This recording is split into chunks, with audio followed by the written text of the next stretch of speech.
Neil, it's obviously a big season for you, and I know you were saying, after difficulties last year, you feel you're back to your best. But how important are results like that against players like Sean to kind of prove that and back that up? Yeah, the most pleasing side was the safety aspect of my game. I think I've got back to getting a lot of pride in my safety and actually enjoying the safety. The duels and trying to force chances and trying to put players in trouble. Where I think last year I probably was getting picked off a lot in matches where I was playing thick safeties, sending reds over the hole, maybe going for some long ones that I shouldn't have been. I was trying to sort of force perfect snooker, where I think today was a great example of when the conditions didn't sort of allow for great scoring snooker, my safety was absolutely brilliant. I suppose it's a strange situation for both of you last season, because you were kind of in a similar position, sort of struggling to find your best. Do you it must be unusual for you both to be in this situation where you're trying to kind of rebuild your kind of form and get back to where you want to be? That's it. I mean, last year, I wasn't in the best place, a few different reasons, so it didn't really allow me to confront the issue head on with my form. I think I talked a good game and I tried to be as positive as I could, and I worked really hard last year, but I just wasn't really looking forward to the matches, the tournaments, the travelling.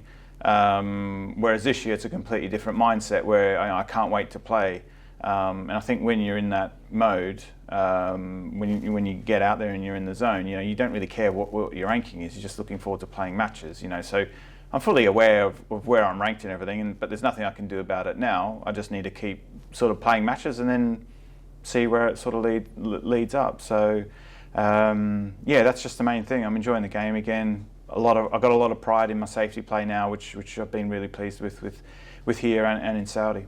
And we noticed Sean changed his cue out there in the arena.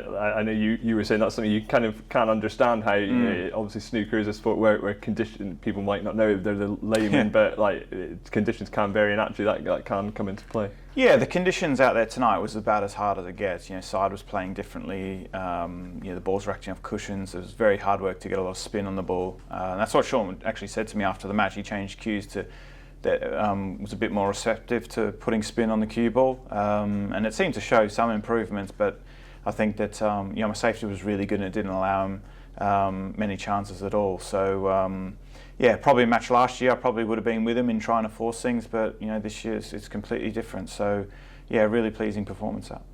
Rossmuir up next, getting towards the business stage. There's obviously in the early stages of these events, it's always kind of jockeying for position. But how excited are you for the week or the next few days ahead and trying to mount a challenge for the title? Yeah, that's it. Yeah, you're into the last 16 stage, so it's getting closer and closer to like the one table setup, and the further I get in tournaments, I've always proved in the past, the stronger I get. So Ross will present a really tough challenge. Obviously, a different player to Sean, so someone who's more sort of safety orientated and plays a really good all-round game. But last year I probably wouldn't have looked forward to the match, and I would have been overly aggressive, where tomorrow I'm sort of willing to do whatever it will take to win. Good luck.